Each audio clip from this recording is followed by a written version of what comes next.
Hello everyone and welcome back to the Retro Recall. I hope you're doing awesome. Today we have the Hewlett-Packard Slimline Desktop PC that was featured in the most recent Thrift Finds video right there. If you haven't seen it, please go check it out. Pretty cool seeing all that cool retro tech that I find in my travels. Now, this particular PC has been requested by a few viewers. They'd love to see this system up and running, see if it can be restored with software, see if we're able to go over some of that bloatware, the Hewlett-Packard stuff. Yeah, I mean, that's why we're here today. We're going to do all that, but there's a lot of steps that we have to do, and there's a bit of story behind the system because I have had it running, and I want to talk about that a little bit as well as we go over this system. So, you know what? We have lots to do. As always, let's get right to it.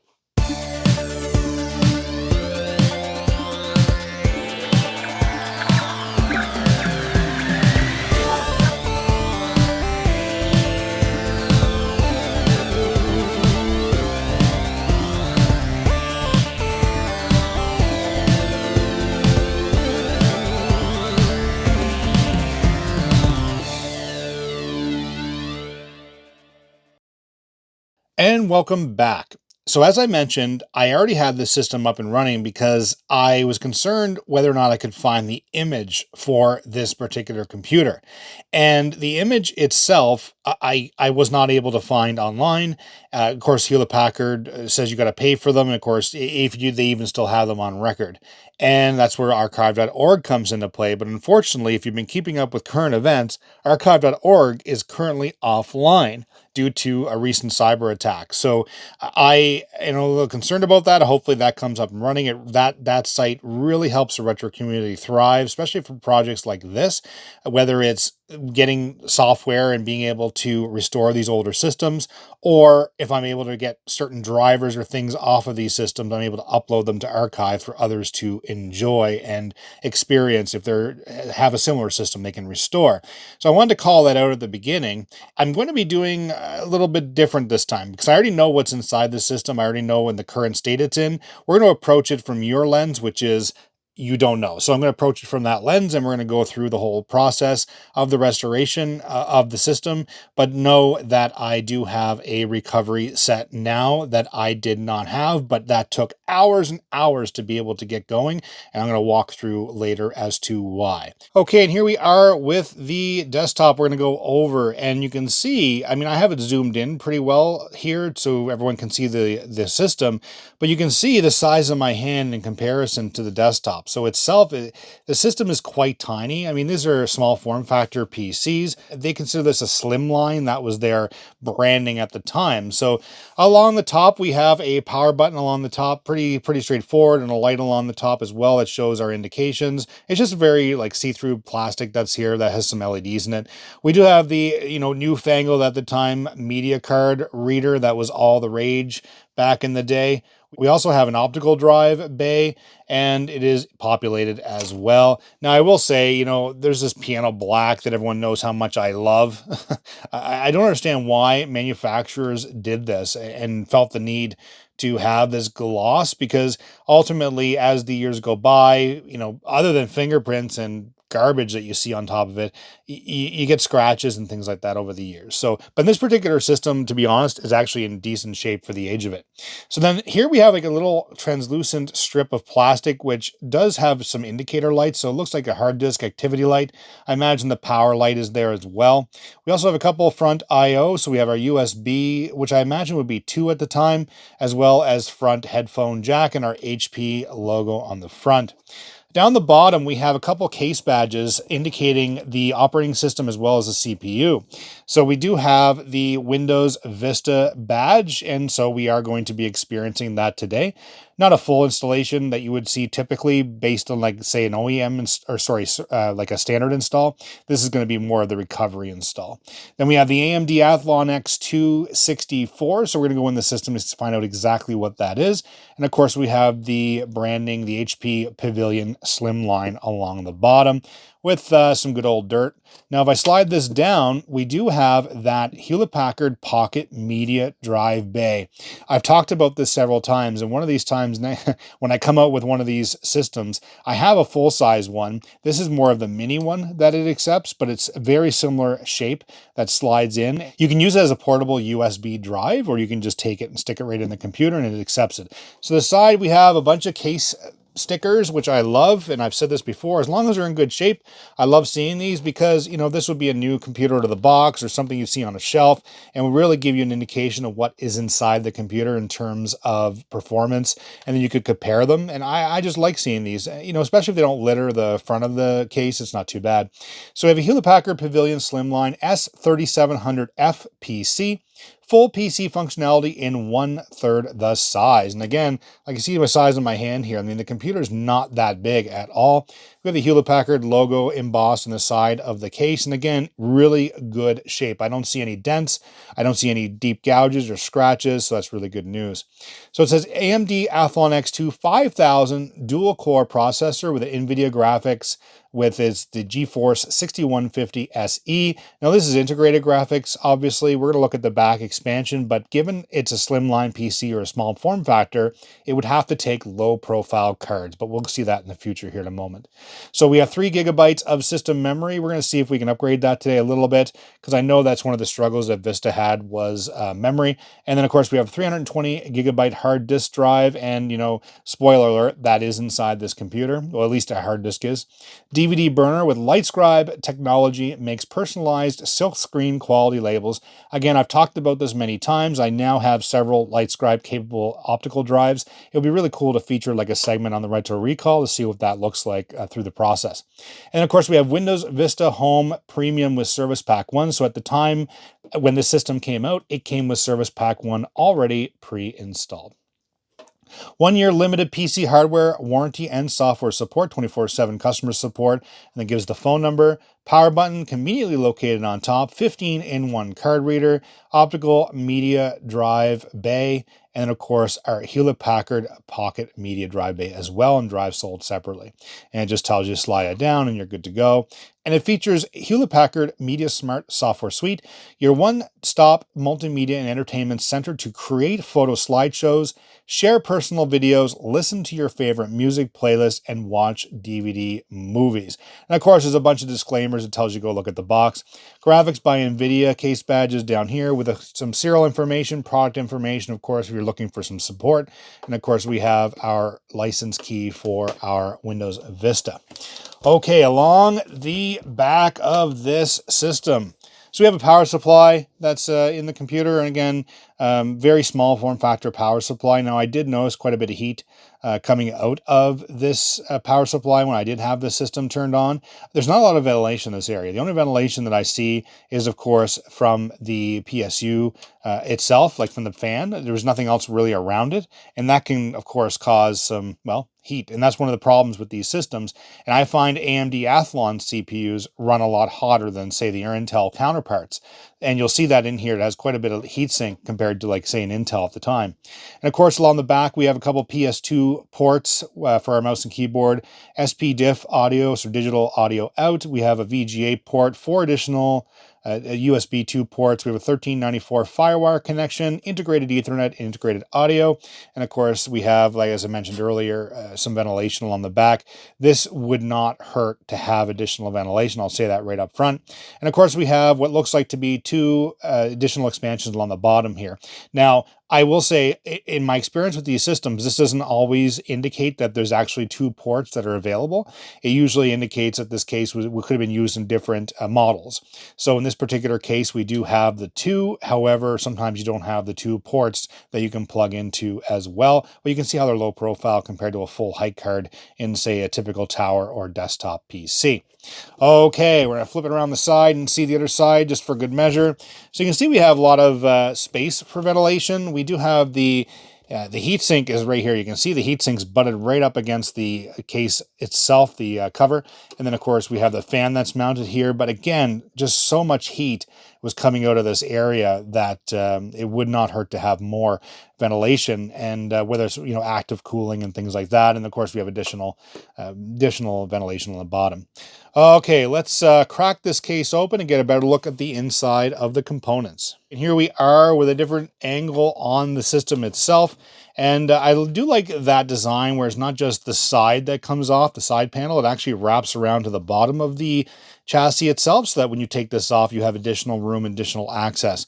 And of course, we have a modem populated. I mean, I don't have any modems in my collection, any PCI modems, so very happy to have that. I mean, I'm being completely sarcastic. These have become such a dime a dozen. I remember at the time how sought after they were. Yes, I come from modem days. So you can see that we have some components kind of just hanging around in here. This looks like to be that media card. So if you look at the back of it, it looks like a USB device connection in the back. So you would slide that in, and of course it would interface with that connector in the back, and it would provide power and data transfer, which goes directly to the IO on the motherboard, which is really handy. Now we're just going to move that aside for a moment. I'm really unplugging anything today because we're not looking at doing any sort of heavy cleanup, because I'm going to show you why in a few moments. There's a bunch more work that has to be done to this system that's kind of not visible at the moment. Here we do have our hard disk drive, and we are going to take this hard disk drive out because it is a platter drive, and you probably saw at the beginning I do have this SSD I do want to upgrade this system to. I'm doing that now because I want to rescue the data that's on here. So essentially, the image that's on this system, this is the original hard disk in the computer because it has the original factory image. And I'm going to go over all that in the video, but essentially, I want to do a restoration. The restoration takes quite a bit of time. So any bonus that we get in terms of seek rates and things like that, data access rates, will be very handy. So I'm going to pop that in there as well. So to do that, I'm just going to do what's called basically a clone of the drive, just do a direct copy to it. I use Macrium Reflect to do that, and I call it a toaster, but basically just a USB device that allows two drives to be in simultaneously, and it does the transfer for me. But I'm going to show all that in a moment. In order to get all this kind of removed, I'm not a huge fan of this design, to be honest with you. I know there's some newer cases by Gateway, Acer, Dell that really just allows you to flip the front cover off. There's 3 or 4 screws in the front, and this whole housing comes right out. That's not the case in this case. This case has a few screws you have to unscrew. You got to take the front bezel off, but the way you take it off is a little harder, of course. So it's just 2 little clips in the front. You see in the front, you want to be careful you don't bend all the plastics and break all the plastics to do this. There's another one in the front here as well. And of course, where it is, there's one down inside here that you have to push down in order to open the rest up. So we're going to get that out. We have our optical drive, which is our LightScribe drive by Hewlett-Packard. So we're going to just remove the couple screws here. There's one here. There's one here. And really, this is the one that allows you to slide the drive out, but I have other things I want to move out of the way. And then we have, let's get that out. And then we have this other one that's kind of on an angle here, and that's all the screws that are on this side. The other side are all latches because that's where the power supply is. You can see that in the back. And it's just a lot tighter in that area. You can see all the power supply cables just completely bundled up over there. Okay, we have that out. Now we should be able to slide this out with a little bit of grace. There we go. So it's just a little clip here. And we have a couple of SATA connections on the back. We just want to remove those. And be careful, there's a little latch on this particular cable, so you don't want to rip that out or reef on it, and all of a sudden it breaks. So that's what you do to get this out of the case. So that's kind of a toolless design on this side, but not on this side. It would be nice if it was on both. But there's our optical drive, pretty straightforward. We are going to go through all that process later to see what we can do to clean all this up, but I'm going to show you why later, that we're going to do that at a later time. Okay, so here is our hard disk, and it's an interesting little latching system we have going on along the bottom here, because this is what's holding the cable in, this little latch. So it keeps the hard disk from the data cable from popping out. So again, you just pop that out like that, and the same thing with the power. And again, don't force it, should just come right out. To get that out, see this little latch here? Just kind of pull on that, and now this whole thing should slide right out for us. Now, I didn't actually take this out earlier. This is my first time doing this, but I did take a look at how the mechanism worked. So that is our hard disk. So we have a Hitachi Desk Star. April of 2009, running at 72 RPM, so that's pretty good, and 320 gigabyte hard drive. I've seen these in 5400 RPM and even less than that, like I think it was 4200. It really bogs the system down with data access times. We live in a world now where these guys exist and make all the difference. Of course, there's flashcards and things like that we can use. You know, in the interest of this particular computer, I will be utilizing this method. To do this, it only has a couple screws on the bottom. Now, I do have an adapter cage here, so I'm going to be putting in like it's a regular 3.5-inch drive, and then we'll take our 2.5-inch, we'll just mount it on there like so, and get it installed in this caddy. But before I do that, I need to do, you know, like I said, the clone to this drive. Basically, what I'm doing is I'm taking all the data, I'm making a mirror image of this drive to this drive, and I'll be taking this drive and archiving it as well. Just because this already has been factory restored, I did it earlier. I had no choice. I had to do it in order to save the image, because the image was not available anywhere online without having to, of course, pay for it from Hewlett Packard. And again, as I mentioned earlier, if you could even get it from them. I think we're in a good place to start. So I'm going to start to take this apart, and we'll get the bench all set up with Rack and Reflect and start our cloning process.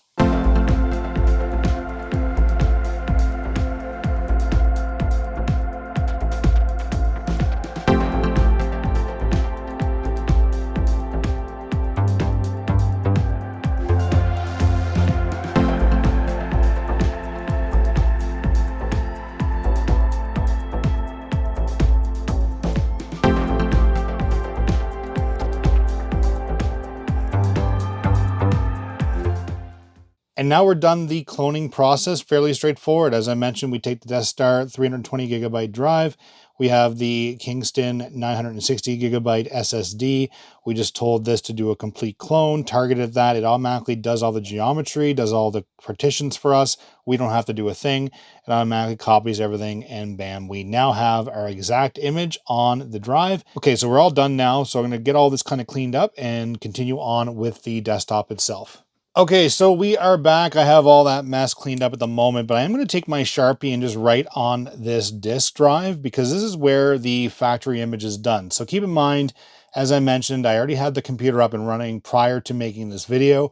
I was not able to access the partition recovery area. I had to do some things to get it to this state. This drive is not going to last forever, obviously. So I'm just going to write on this HP S3700F Slimline.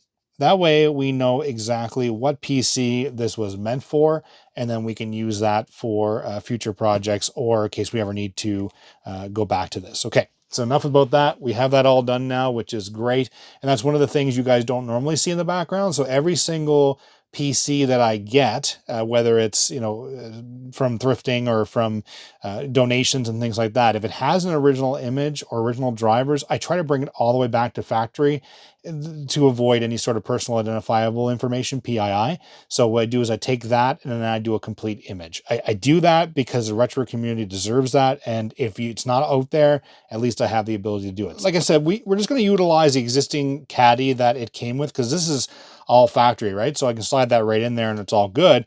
We got to kind of figure out how this mounts. The hard disk was mounted on top. Now this mount essentially has mounts on the side. You can see that it can do that, or the top as well. I just don't know how everything lines up and if it's going to line up. So that's this is going to be interesting to see. Okay, so I have the SSD currently mounted in the original chassis without the adapter from the 2.5 to 3.5.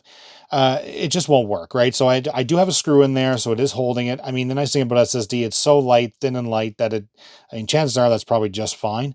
But unfortunately, I'm not able to mount this properly, where you'd have the 4 screws, pop it in there, because there's no side screw rails on this. So what I have to do is slide that in there and template the screw holes and drill screw holes through that, and use that to be able to mount that to the drive cage. But as of this moment, that's more than fine. That SSD, which is right here, is not going anywhere at all. It's firmly secure in there. And then I also have the power and the interface cable all connected to that as well. So we have that mounted. That's our main goal, to get that into place. Okay, here we are. It's better view. You can see the SSD that's there. And this is why it's important to take out the optical drive, so you guys can see what's going on. So these cables are just for that. And the power's there as well. So let's take our memory out for a moment and just take a peek at what we have. And let's see what we have installed. So it looks like we have 2 gigabytes of PC2 6400U memory. So we have a 2 gigabyte stick and we have a 1 gigabyte stick because I believe this system says it came with 3 gigabytes of memory. Let's pop this out as well, just to be absolutely sure. Yep, sure enough, there we go. With a PC2 6400. I'm going to go look at my stash right now to see if we can find a PC2, a DDR2 6400, see if I can find a 2 gigabyte stick and that will be compatible with this system. After digging through my stash, whenever everyone hears that on the video that I'm going to go dig through my stash, it's usually 20-30 minute venture.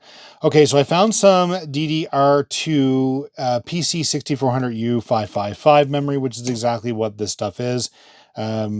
Yeah, so 555, so 6400 U. So we have that already. So that's Samsung. I wish it was the same brand, but at least it's the same stats in this case. So we have the 2 gigabyte stick there, and we have another 2 gigabyte stick here. And we'll put the one aside for now, just because we want to get this memory installed. So before I do that, though, I want to go over the motherboard. Okay, so we do have our heatsink fan assembly on top of our CPU. You can see how big, large and in charge this is for ventilation, just because of the sheer heat that comes off of this CPU. And I don't know if the counterparts of the Intel at the time were equally as warm, but I don't remember working on these systems where I had such a large heatsink and fan assembly. Now, the concern I have about this computer is the capacitors. You can see here, specifically, you can see the bulging and the leaking out of one of them here. I'm going to zoom in so everybody can see. You can definitely see it right there. You can see the dirt on the top. That's actually corrosion that's on the capacitor itself. And then if you go down here, you can see that here as well. See how it's leaking? It's bulging. We caught it in a way that we're able to continue moving forward. However, that is definitely something to be addressed. So what I'm going to do after this video is done and we get everything kind of up and running, and I'm going to take this all apart and take the board out, and we'll do a review of that. It'll be a separate video, but essentially try to get all the part numbers off of these, get them ordered, and we can do a video on replacing them. Now, I believe this is an Asus board as well. I know someone mentioned in the last comments that Asus was basically the company that provided a lot of these boards to Hewlett-Packard. There's another capacitor that's looking awfully seedy right now. It's leaking out. There's more here as well. Let me see if I can prop this up so I can get a better look at the board. We can see that we have this capacitor is bulging. This one here is fine by the looks of things, but I'm not going to leave anything to chance. That one down here is definitely bulging. You can see the head on it there. But yeah, we definitely have to go through this. This is my first time really digging into this. When I originally took the system apart, I did notice one or two of them, but I didn't think it was several. So I'm just going to recap the whole board to be in a good place. That way, when I go to put it back in the system, we don't have any issues. So the main board itself, I believe, as I mentioned earlier, it's an Asus board, but it's M2. Let me go down here so you see the model. It says M2N61-AR revision 1.02. And it only has the 2 DIMM slots for memory expansion, which is, it's fine for what we're going to do today. I would love to see more, but again, this is one of those things that, you're sacrificing ability to upgrade and perform on a smaller scale when you try to shrink these into the smaller chassis design. Outside of that, all our integrated I/O in the back all look good. We have our modem. I'm laughing. I'm leaving the modem here. The nice thing about this system, though, it does come with a PCI Express 16-lane expansion. So we do have the ability to upgrade the graphics in this computer and take advantage of that expansion slot for additional hardware, graphics hardware. The key for me, though, I have no luck finding low profile cards that are decent enough to fit in a system like this for testing. I just really have to come across one or luck out and get one. So I'm going to put my little feelers out there to see if I can hunt down more of these smaller systems so I can see if we can get, a bonus card that's left in one of these. But everything, as you can see, is so tight to work on. So when we go to take this board out, all the wiring has to be just so as it's placed because of how clean and everything is. But you can see how ventilation can be a problem in one of these computers. Okay, let's get the memory popped in there now because that's, we said we're going to do that. We're going to do that. So I have some deoxit here. Well, no name deoxit, basically just contact cleaner. I just spray that in the slots. Now, one thing I will say is that the computer is really clean. If you notice, there's not any dust. I'm finding no dust inside the system. There was some on the front of it for sure. There's a little bit on the fan, of course, but outside of that, there's not a lot of dust, which is really nice. So I'm going to pop the memory back in, just make sure it's all lined up properly. There we are. There's one. And I put deoxit in there, or contact cleaner, just because I am disturbing the memory and I don't want to have to deal with this, especially if I pop in the optical drive and everything back in. I would like to do the thermal paste on this. I do have some MX4, but again, I'm not disturbing it right now because I do plan on ripping this completely apart to work on the board and replace all those bad capacitors, or I should say all the capacitors. Okay, now that we have that done, I think we're golden now. So I'm going to pop in this optical drive back, put the computer back together. And again, the nice thing about this toolless design, you can see how it's just nice to pop that in, but I don't know why they didn't continue on both sides. But just a couple of cables, nothing fancy. Yeah, and remember this one here has that latch. There we go, clips on, just to keep it in place. Okay, so we have it mounted correctly now. Just the wires and everything were jammed up there, so I have it all set up fine now. So I'm going to get this all put back together and get ready for our initial boot. Okay, we're all set back up on the bench. We have our trusty HP keyboard, mouse, and monitor all set up, no issues. And I figured we go with the same HP stuff we had in our last video because we do have an HP desktop PC, so why not? I left it open because I was getting ready to put it all back together, get the front bezel on, side case, and all that stuff. I mean, it's bad enough this is in the way now. If that memory doesn't work, I want to be able to very quickly get that operational. Power it on and see if we get post. Even though we changed the memory and we have that new hard disk in here. Okay, we do have something. So I'm going to hit pause for a moment just to make sure it stops for a moment so we can see. Okay, so we do have the post screen. So that's good news. It didn't give me any sort of boot errors or BIOS, chirps to let me know if there's an issue with the memory. It doesn't necessarily mean there's not. So I've had experiences where the system will actually boot, will start to load, but as it starts to utilize that memory, it may pass the post checks. But if you end up going through and using that memory, it will error out. Okay, so we have F10 for setup. We have escape for boot menu. We have system recovery, which is F11, and F9 for diagnostics. We're going to check out the setup real quickly, F10. And here we are into the BIOS setup, or the CMOS setup. So we have an award BIOS. It is showing the correct date. I'm not sure about the time anymore. The day goes by so quickly. So we do have our first drive. It is detecting our Kingston SSD installed. So it is detecting that, which is amazing. We do have our secondary drive, which is just our optical drive. But here we are. We have our two equal DDR sticks of memory. It is showing PC2 5300. These are 6400, I believe, or 6200 memory. I'll have to go look as to why it's going down like that. But either way, we have 4 gigabytes now instead of 3 gigabytes, which helps.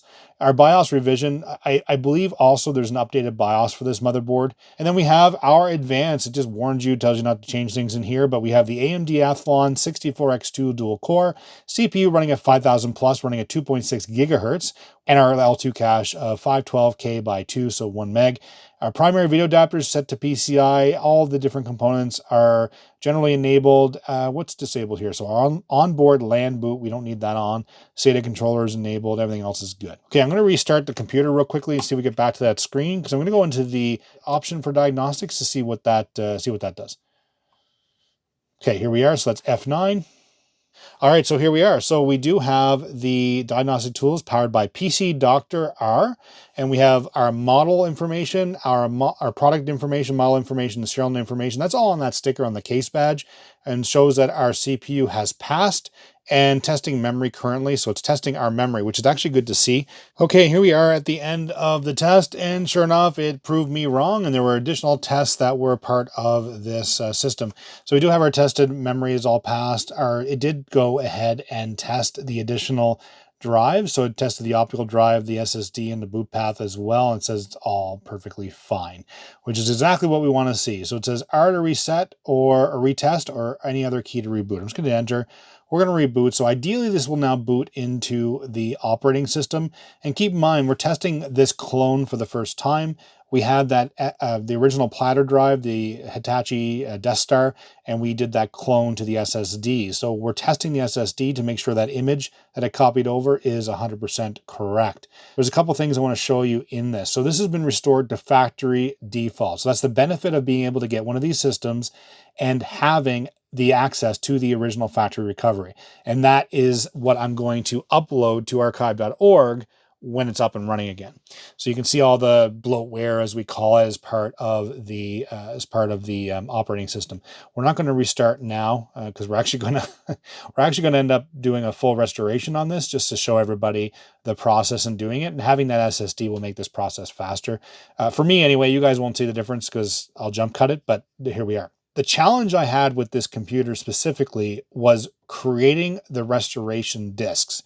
When I saw this still had the original hardware and the partition installed, so you can see it had factory image and it had the HPC and it all looked great. And I'm like, oh my goodness, it has it. So that means there's got to be recovery software somewhere on here that will allow us to go ahead and create the media. Right? Because I want to be able to, what happens if this drive dies and I don't have an image of it, which I do now, but what happens if you didn't?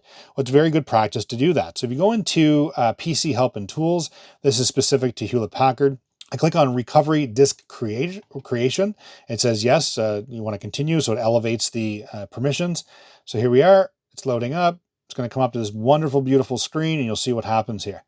And this is one of the things that really frustrated me that caused me a few hours of hunting before I could find out what to do.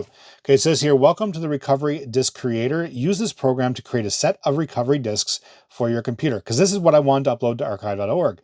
Note, recovery disk will enable you to recover your computer to its original factory condition, not its current condition. So if you had a bunch of files installed on here, they'll be gone, right? So just understand that. So it's very critical you do this at the very beginning and then keep all your other data backed up. Only one set. So here you go. Look at number 2. Only one set of recovery disks can be created for your computer. That's ludicrous. What do you mean only one set can be created for your computer? This really annoyed me. So apparently this is a thing with HP. I'm not sure if other manufacturers, because I haven't run into this yet, where you just can't create a set of recovery disks. The Sony, I could no problem. Once I had that original partition, I could do it multiple times without an issue. And it says, make your recovery disks now, label them and keep them in a safe place. Because what happens if those recovery disks go bad or you scratch them or you, goodness forbid, you lose them, right? Well, it says contact Hewlett Packard support and you got to pay them. So I don't know if it's just a money grab or not.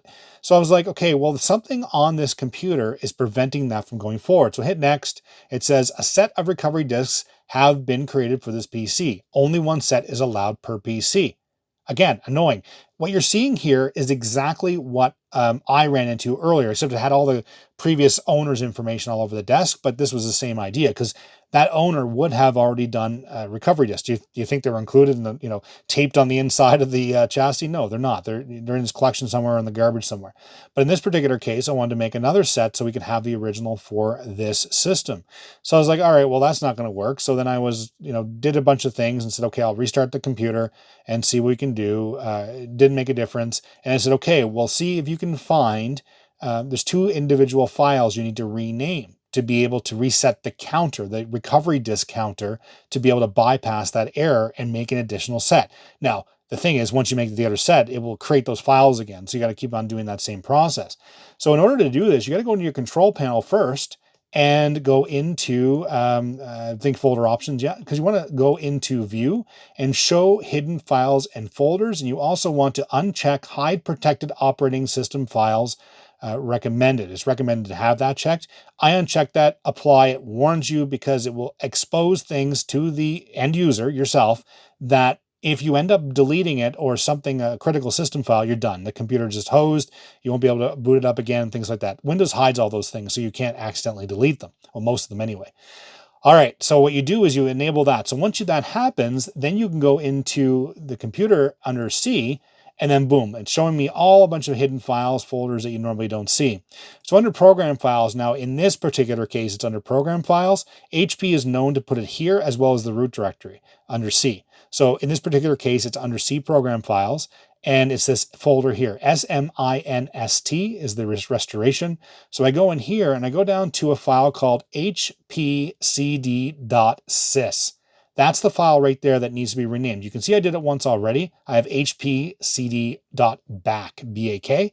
So this particular case, it didn't have it. I wasn't able to find that disk or that file. So I was like, all right, well, you know what? I got to recover this. I got to do something. But since I had the original partition, because I didn't want to put a lot of strain on that platter drive because it could die at any moment. So I said, all right, I'm going to do a recovery of this system. Once I did the full recovery, which is what you see here, we're going to do it together so you can walk through it with me. But essentially, once I did that recovery, I was then able to restore this. This came back up again. So I was able to create the set of disks. So I have them now. And this is what everyone's going to get in the on archive.org. So I have all 3 DVDs that are specifically for the system. Pop this in, new hard drive. You don't have the recovery partition anymore over on the computer, which we know is here. You wouldn't have this, but it's essentially 12 gigs of data on the drive that you pop in and automatically go forward. This wasn't here before and now it's here. I had to completely do the recovery. So I have the disk created, but unfortunately, like I said, what you're seeing here is that error because I created those disks.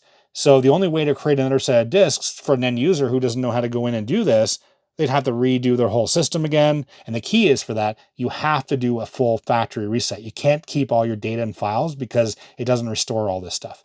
So in this particular case, I would delete the .back file because that was just a backup just in case this failed. So you would delete that, you'd rename the .sys to .back, so it would automatically repopulate that, and boom, you'll be able to do it. So watch this. I'm going to delete that file. I'm going to do exactly as I said, because some people might actually be watching this video that have this system and specifically want to create a recovery if you have this system. But if you have another model that you're unsure of, that you want to get uploaded to archive for other users to be able to do a recovery, please do this process. So you see hp.cd.sys. I'm going to rename that to the .back. Pretty straightforward. It gives you a bunch of warnings because you are changing system files. Continue, yes. Elevate it, yes, yes, yes.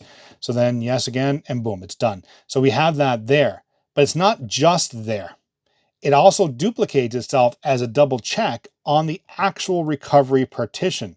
So if you look here, you're going to have another one here. See where it says hpcdback.sys? So those are the 2 files. We're going to do the same thing again. We're going to delete .back. Boom, gone. And we're going to rename the hpcd.sys to .back. We'll do that, and it's going to change it. Boom, done. Okay, so that's in the root directory. But if you see, it's all hidden files, right? Okay, we have that gone, done, boom. Now, ideally, when I go back into the recovery software, so recovery disk creation, yes, we want to run that as an administrator. And we're back at the same screen, and we're going to hit next. Remember, last time I hit next, it said only one set can be used. Boom, I'm here, no problem. So it just ejected the optical drive for me. Now it's telling me to put a DVD in. It would require 3, or a DVD dual layer. It would require 2. I only had the DVD format, so I was able to just go ahead and move forward with that. So it says here, the number of disks you need depend on the capacity of the disk you select. Before you begin, make sure you have enough of the selected disk, which I did. Use only one type of disk. Rewritable type disks are not supported. When you insert the disk, please wait while the disk creator identifies the disk type. And if window autoplay menu opens, close it before proceeding. So you just follow through this process. This process of creating this took 1 hour and 10 minutes for me. And that was because it was writing from the platter drive to the optical drive. I'm not doing that again for everybody. It just creates a set of disks, which we have, which I will upload to archive once it's up and running. I'm going to hit cancel on that for now. It says canceling in process. Recovery disk creation will resume where you left off in this process the next time you start the program. Because we didn't create the actual disk this time, it will let me do that. Now, assuming I actually am successful, which I was before, it will create that .sys file again in those 2 directories that you have to go and do what I did before by renaming them and moving them around. All right, a lot of hot air, but that's essentially how you do that. And this was the challenge I ran into with this particular system. And this is not just the only system I run into those problems with. Every single OEM system has their own little quirks to be able to get by and get these recoveries restored. And that's why it's so critical. If you have these systems, other people may have these systems that they want to restore again for nostalgic reasons or numerous reasons in the retro community. Please upload your images when we get that back up and running. Okay, so I'm just going to go in and we're actually going to do a proper recovery. So I'm going to go into Recovery Manager, which is different than the recovery disk creation that we were in a moment ago. This will allow us. So it says, welcome to the Recovery Manager. If your computer fails or becomes unstable, use this program to recover your original factory installed software programs, hardware drivers, or Windows Vista operating system, because this is unique to this hardware, the software, etc. Okay, we're going to continue, hit next. We'll do that. It says, reinstall software programs that came with your computer. Would you like to perform a program recovery? Yes or no. I want to see other options. If I hit yes, it's going to look at all the different programs it would have installed. So it says software program reinstaller. Read it next again. And you can see all the bloatware, as we call it, installed on the computer. So if you're having a problem, say with Flash Player, you can just go in here and tell it to reinstall the software for you. So you don't have to go to the world and re-download it and all those things. You can actually use the factory image. We're not doing any of that. So we're going to head back. I just wanted to show everybody what that was like. So we're going to hit no. I would like to see other options. So reinstall hardware drivers that came with your computer. So would you like to perform a driver recovery? So say you're having a problem with your sound card or that modem, which is very unique, and I really love the modem because I don't have enough modems in my collection. I want to reinstall that modem. So you click on yes, and it will give you a list of drivers to choose from. I'm not doing that either this time because we want to really reinstall the operating system. So I'm going to hit no. I would like to see other options. Now, this is slightly different. This interface is different slightly than the process you would follow if you started off with the DVDs.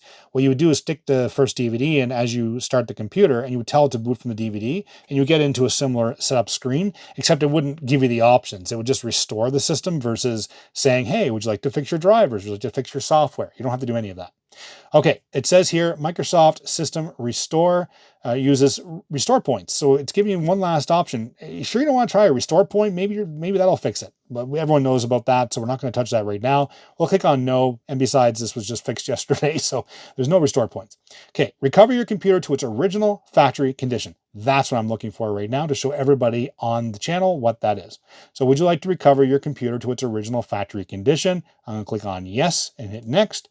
And it says, welcome to System Recovery. Use this program to restore your computer to its original factory condition. Before recovery begins, you will have the option to back up your files. After recovery is complete, you will need to reinstall any software programs and hardware drivers that were not factory installed. Now, that's fine. I mean, the hardware is all original on this, but if you say you had an expansion graphics card, for example, you'd have to install that yourself if it doesn't detect it. Windows will shut down before system recovery starts, and system recovery is run from the recovery partition on your hard drive. So this is just the interface that will get you into the recovery partition that we're going to show everyone here in a moment. Hitting next, and there it is. It's automatically going and rebooting the computer, which, assuming it will go in and start to run from that factory image partition that we saw. And that's really critical on these systems to be able to get that recovery image off of the drive. Okay, so here we are. We saw the screen before, so nothing too fancy, and we should be able to get right into the recovery partition now. Here we are at our system recovery screen, and this is running right off of that recovery partition, which those disks would allow us to do as well. So those disks, those DVDs I created, essentially create this, but on the DVDs, because in this world, we wouldn't have that recovery partition. So system recovery is a procedure for restoring your computer to its original factory shipped condition. Would you like to perform a system recovery? Absolutely, we do. Next, it says here, recover your computer to its original factory condition. The process will reinstall the original factory shipped software. All user-created files will be lost. All files created after purchase and programs installed after purchase will be lost. Do you want to back up your data before recovery begins? So it allows you to do that. I'm not doing that, but it would allow you if there was data still on the drive available. Went next, and it says we're done. Okay, so it says here, reformatting the Windows partition of your hard disk drive, reinstalling original content. Now, we're going to let this go through. We're just going to go through a little montage here, get it finished, get up to the desktop again. But remember, for me, this took a couple hours to do. It's going to take a lot less time because we do have that SSD this time, and we are running it off of the SSD. So it's already going way faster, so let's go.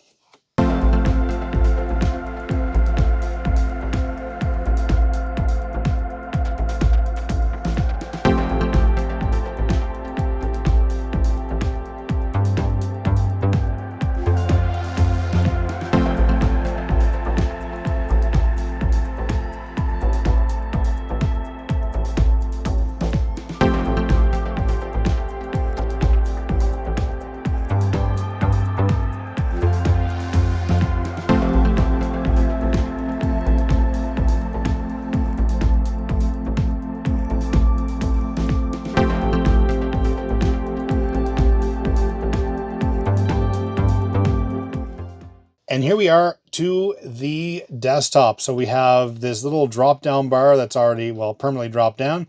We have our Vista Windows sidebar with our widgets, I guess we would say, call them. And that's our clock. I used to love those. I used to actually enjoy using this. I never minded Vista. I know I've said this a million times. Then again, I was a Windows Millennium Edition fan person as well. Okay, so we do have everything installed by the looks of things. Let's just go right into my computer for a moment. I just want to check out our devices to make sure they're all installed. And the system's still doing stuff. Yeah, so everything's installed now. So now that we have that installed, there's like the thumbnail suggested, where do I start, right? There's so much to do to this computer. Specifically, like we could theoretically end this now. It's been a long video already, but we're going to keep on going a little bit because I want to go over what's included. And then we're going to talk about a couple of the things that I'd like to do to the computer afterwards. So just on the desktop, we'll start there. So we have this little shield that says PC Health and Security. Let's click on that and see what opens up. Okay, so it says HP Total Care Advisor, PC Health and Security. So it's doing a scan. So it says here, internet connection not configured because I don't have the hardwire plugged in. Warranty, according to this, we still have warranty. No printers found currently. Security, firewall is off. Antivirus is at risk. Internet security is at risk. Windows update is on. So, I mean, a whole bunch of red flags that we should fix up, assuming we were back in the day. PC update is set to automatically update. Backup, last backed up. There's no current backup, so it's recommending to launch the Microsoft backup tool. PC Health, unable to determine PC Health, launch PC Health check, which we will in a moment. Shows our storage of our drives, additional drives present. Okay, let's go to PC Action Center. So this will be the next tab on the top. So it says critical alerts are 0, recommended alerts is 0, but discovery says welcome to discovery, which we're doing. So it says here, discover, explore, learn, and grow. HP wants you to get the most out of your PC experience. That's why we created a special section called Discovery, where you'll find tips and tricks that will help you keep your PC and other included software programs in good working order. In addition, we will present fun opportunities to interact with the PC. We're not going to do that right now, but that's there. Under PC Help, we have all of our, so if you're looking for help, basically how to use this computer, that's one of the things that come with these computers is you're not just using the regular Windows assistance, you're using the software that was built specifically for this PC that would have came with that factory image. And this is that bloatware we all talk about. And we call it that because there's a whole bunch of things running currently in the background that's taking performance away from the PC. A power user would wipe this, install the operating system cleanly, install the drivers manually, get it all up and running. That way you only have what you decide to put on the computer. So we have system information, which let's see how it displays it here. We'll allow it. It says here, please wait while hardware diagnostic tool collects information. All right, so this must be part of that hardware it comes with it. Yeah, so HP. Okay, so operating system says Microsoft Windows Vista Home Premium Edition 32-bit Service Pack 1. I do have Service Pack 2 here I would like to install on the computer as well, which is pretty straightforward. And then hardware has changed since the last assessment. Scores are from previous assessment. So it says the assessment date was done June 11th, 2008. We do not have that currently, but it gives you all the different subscores, graphics card being the, I believe, the least. No, the graphics gaming. Yeah, there we go. So, I mean, the graphics is definitely the bottleneck in this particular system. We'll rerun another scan. It'd be kind of fun to see that again. Primary disk subs. I mean, obviously we have an SSD in here now. HP Pavilion with 2 CPUs. We have 4 gigabytes of memory, optical drives. Gives us all the different stuff that we have currently installed in the computer. There's the chipset. So it gives you all the motherboard information here as well. It says Pegatron Corporation. All right. So I saw the board and I thought it was Asus based on the writing, but someone mentioned this to me that it actually could be a different manufacturer. It could be Pegatron. I had never heard of them before in that last HP video that I did. We have a dual core CPU running at 2.6 gigahertz with MMX Plus, 3D Now, and all the different instruction sets. And then we have our level 1 cache, level 2 cache, all there. Memory is 4 gigabytes of memory. It tells you what the 2 different brands are. It says here manufacturing is Samsung and the other one is Buffalo. So yeah, see, you can see how they're both the exact same memory, PC 6400 at 800 megahertz. So I'm not sure why the BIOS is picking it up as 5200. So our Windows directories, local disks, that's our SSD that we have installed, C drive and D drive. And again, we took that other drive and cloned it over. our CD-ROM drive, our optical drive, we have all that. So it detects all the stuff that we have, and I love how it installs everything for you. That's a nice thing about the factory image. Now it says here, video card, NVIDIA GeForce 6150 SE and Force 430. There's my famous modem I keep on talking about. Sound card, Realtek, we knew that earlier. Network card, NVIDIA Enforce 10100, so it's not a gigabit, just 10100, which is fine. Printers, just your standard stuff, nothing's installed, keyboard, mouse, etc. Okay, that's great to see. If I just close that, I wonder what happens here. So it says the application is shutting down. Will I get back to that previous screen? I did, okay. So we have Learning Center, troubleshooting tools, software drivers and BIOS updates, recover factory settings, and user guides. Some of these things are already in that start menu, as I said earlier. I was able to find that in our PC help and tools. You see some of this information here. This is just like this nice graphical interface that they give you to access this stuff. An Experience Center says, welcome, basically extend and enrich your PC experiences. Use it to learn about, install, and access software, applications, and internet services on your computer. So you can see what it installs, right? So we have a recycle bin, which is Windows, but it shows an eBay icon. I used to go in here and delete all these. Help and support, HP Media Smart. I believe this is where you can go in and burn your CDs. Yeah, sure enough. So it says, well, I'm just going to hover and see if it gives me any information. It's not. Let's click on it then. It's interesting. It doesn't give you any words and describing what it is. Okay, HP Media Smart DVD, no disk loaded in the drive. So basically it's a DVD player. Okay, cool. What else do we have going on under that? Is this just audio? Listen to music? So it does come with some music, so you could theoretically play it, but it's just a player. We'll hit exit on that for now. We'll go back to this. Let's see what else we have. Oh, it's just a photo interface. So HP Media Smart Photos allows you to take your photos and go in and put in, and just basically a library. So basically a photo manager. And the same thing with the last one, I believe, is probably your video manager as well. So if you have any sort of videos like the one I'm making right now, you can go in here and work with them. Okay, cool. That comes with it. HP Total Care Advisor, which we saw earlier. Internet Explorer, My HP Games, Norton Internet Security comes with it. Again, generally they did, and they came with like a 90-day trial, get you hooked, and then you just put your credit card in. Snapfish Photos, free, first 25 prints, so just advertising, and try Microsoft Office for 60 days. So we have our Welcome Center, which is I believe is our Windows. So here we go. This is our Windows Vista version of the HP stuff that's throwing at you. It just shows your Windows Vista Premium, shows you all your information, show more details about the computer. You can go into your Windows experience and have it run and refresh, which we will. I want to do one more restart on the computer before I do that, because it does detect new hardware that it installed while we were sitting here talking with each other. Okay, let's close that. And we have Windows Media Center, the old Windows Media Center.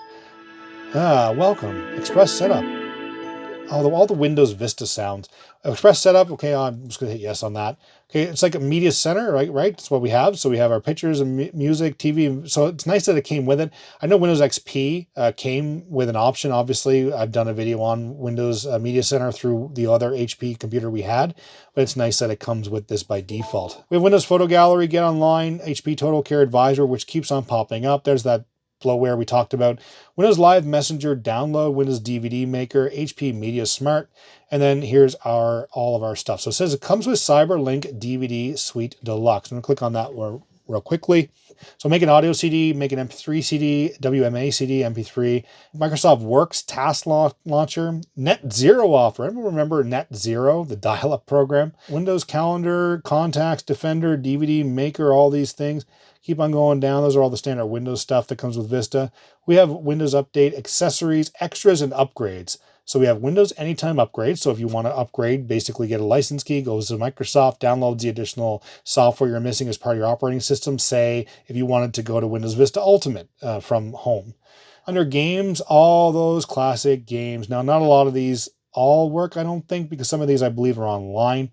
We have Hewlett Packard, so we have HP Update and HP Media Smart. So HP Media Smart DVD, help music, photo, video. We saw that earlier. So LightScribe Direct Disk Labeling. There we go. You don't have to tell me in the comments. We found it. So we have Getting Started, Label Print, LightScribe Control Panel, LightScribe Template Labeler, LightScribe Website, and Quick Demo. So I really want to get into this, and I'm going to use this PC as an example of it when we get everything kind of fixed up. And the computer's running, again, fairly well, considering that most of the capacitors are leaking. Okay, under Maintenance, Backup and Restore Center, Help and Support, Problem Reports and Solutions, and Windows Remote Assistance. We have MUVE, so create instant home movies. So movie, MUVEE. That's funny.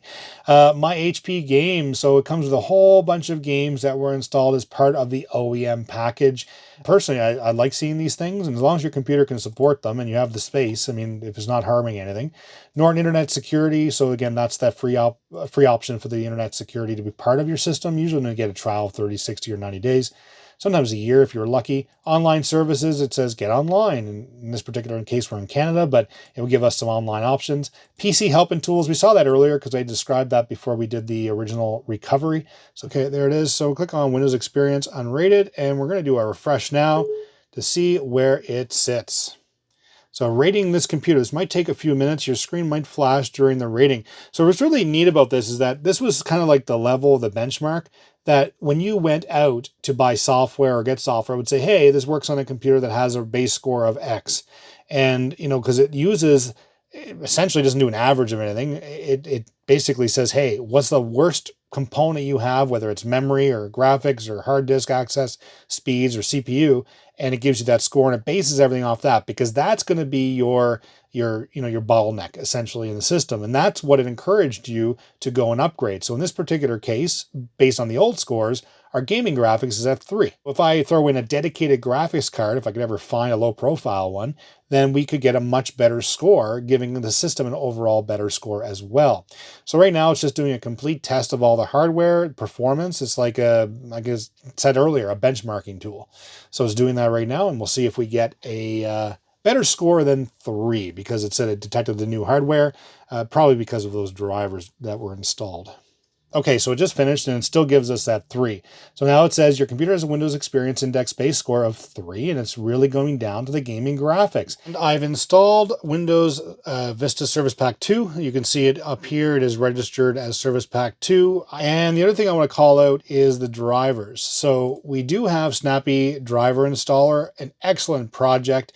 Love this project. So it is detecting that a few of our drivers are out of date, that it could stand to update. I'm going to call it there for now because there's quite a bit of stuff that we've covered today.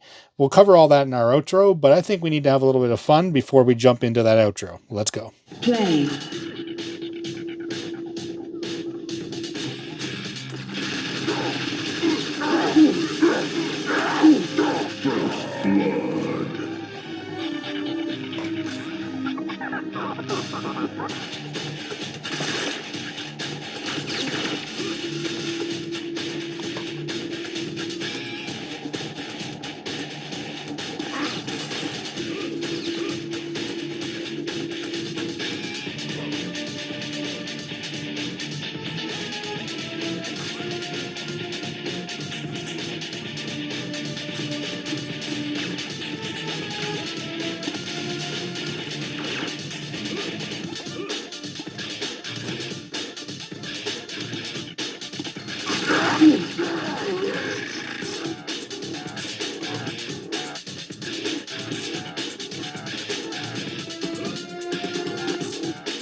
And here we are at the end of the video with our Hewlett-Packard Slimline S3700F small form factor PC. Again, you can see the size of my hand compared to it.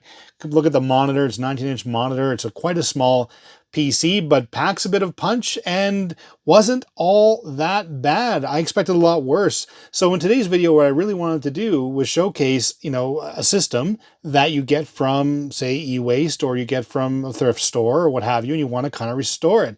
I carried everyone through the process of getting that recovery done and the importance of doing that, because again, these are getting harder and harder to find. If you do get one, that it's harder to restore them, and you lose a lot of the extra feature sets that you would get with the operating system that you normally wouldn't get if you did, say, a clean Windows install.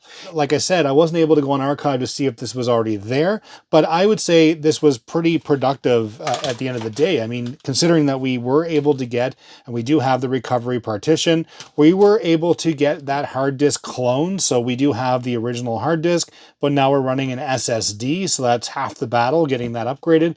We also upgraded the memory in this computer. So now we have full 4 gigabytes of memory running in the system. So an additional space, like storage space that we have. And we're running Windows Vista. We installed Service Pack 2 as well. And arguably, I didn't do this yet, but we can go in and update all the drivers to the latest drivers for the hardware that's in here. And we have a fully working system to play Windows games of the era. And that's one of the things that people do with these systems. Now, can I install Windows 7, Windows 10? Probably on this system, yes.